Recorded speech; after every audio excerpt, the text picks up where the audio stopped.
how well it'll work. Every Who down in Whoville liked Christmas a lot. But the Grinch, who lived just north of Whoville, did not. The Grinch hated Christmas the whole Christmas season. Now, please don't ask why. No one quite knows the reason. It could be his head wasn't screwed on just right. It could be, perhaps, that his shoes were too tight. But I think that the most likely reason of all may have been that his heart was 2 sizes too small. But whatever the reason, his heart or his shoes, he stood there on Christmas Eve hating the Who's, staring down from his cave with a sour, grinchy frown at warm, lighted windows below in their town, for he knew every Who down in Whoville beneath was busy now hanging their mistletoe wreath. And they're hanging their stockings, he snarled with a sneer. Tomorrow is Christmas. It's practically here. Then he growled with his Grinch fingers nervously drumming. Little sound effect, little Foley art there. Where was I? I must find stuff. I must find some way to stop Christmas from coming. For tomorrow, he knew, all the Who girls and boys would wake bright and early. They'd rush for their toys, and then, oh, the noise. The noise. That's the one thing he hated. It's actually not, because there's a whole list of other things he hated later. The noise. Then the Who's, young and old, would sit down to a feast, and they'd feast. And they'd feast. And they'd feast. They would feast on Who pudding and rare Who roast beef, which was something the Grinch couldn't stand in the least.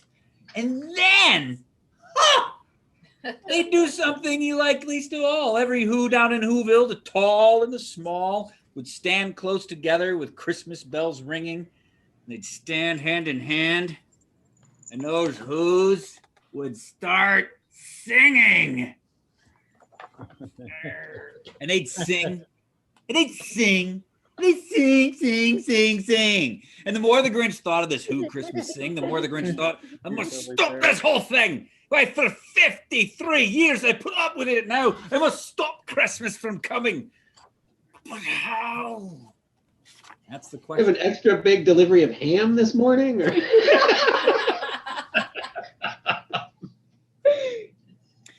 Then he got an idea.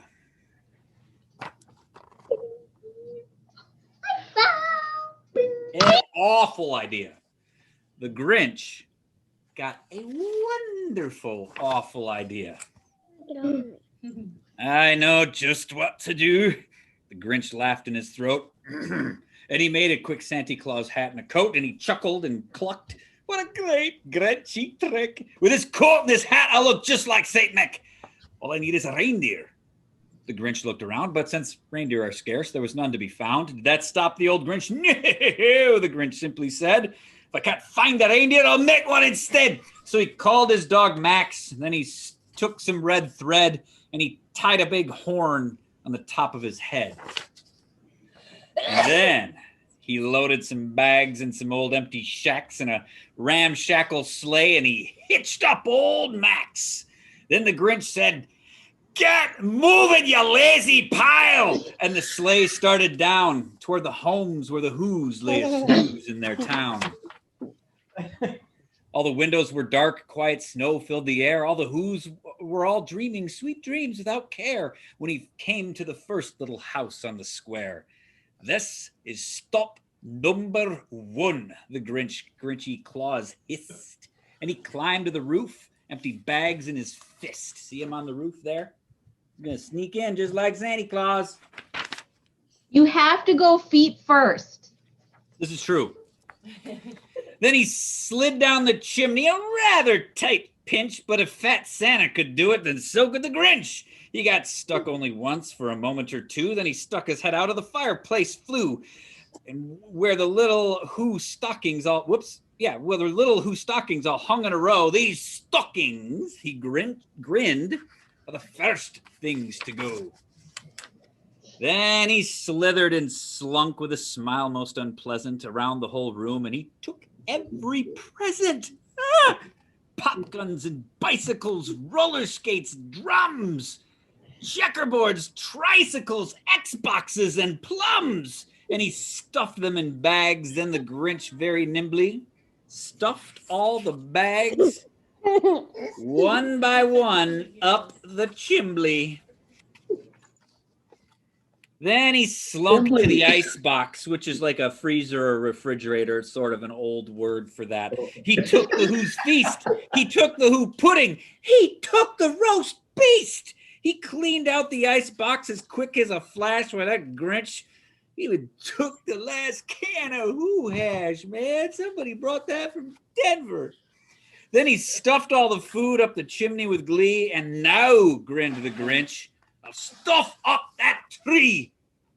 And the Grinch grabbed the tree and he started to shove when he heard a small sound like the coo of a dove. He turned around fast and he saw a small Who, little Cindy Lou Who was not more than 2. The Grinch had been caught by this tiny Who daughter who got out of bed for a cup of cold water. She stared at the Grinch and said, Santa Claus, why are you taking our Christmas tree? Why would you do such a thing? But, you know, the old Grinch was so smart and so slick. Thought up a lie, and he thought it up quick. Why, my sweet little tot, the fake Santa Claus lied.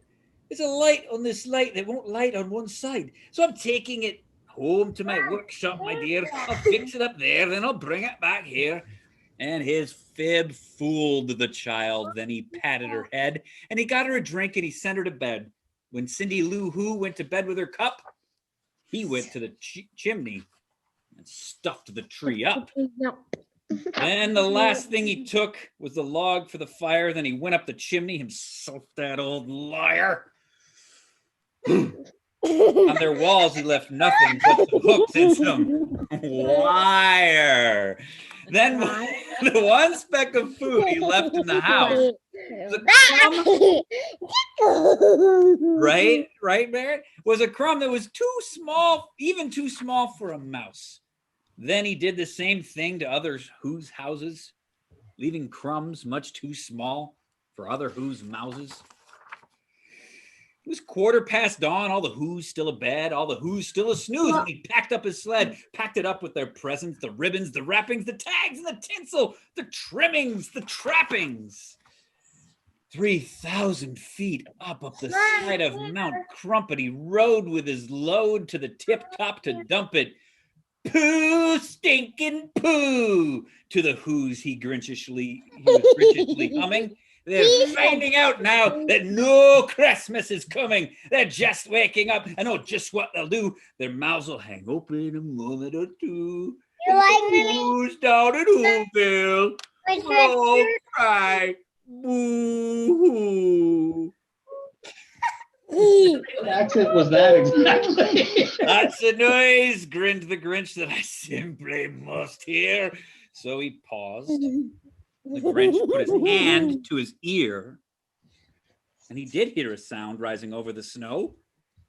Started in low, and started to grow. But the sound wasn't sad. Why?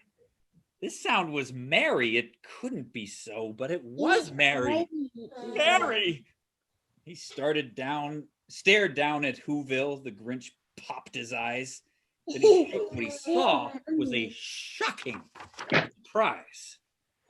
Every Who down in Whoville, the tall and the small, were singing without any presents at all. He hadn't stopped Christmas from coming. It came. Somehow or other, it came just the same. And the Grinch, with his Grinch feet ice cold in the snow, stood puzzling and puzzling. How could it be so? It came without ribbons. It came without tags. It came without gift cards, boxes, or bags. And he puzzled 3 hours till his puzzler was sore. Have you ever had a sore puzzler? Not good. Sore puzzler. Then the Grinch thought of something he hadn't before. Maybe Christmas, he thought, doesn't come from an online store. Maybe Christmas perhaps means a little bit more. What happened then? Well, in Whoville, they say the Grinch's small heart grew 3 sizes that day. And the minute his heart didn't feel quite so tight, here's my favorite line, he whizzed with his load through the bright morning light. Why is that your favorite? Because it sounds like he's peeing. What have you watched? And he brought back the toys and the food for the feast. And he himself, the Pierre, carved the roast beef. Can I get an amen? Yeah.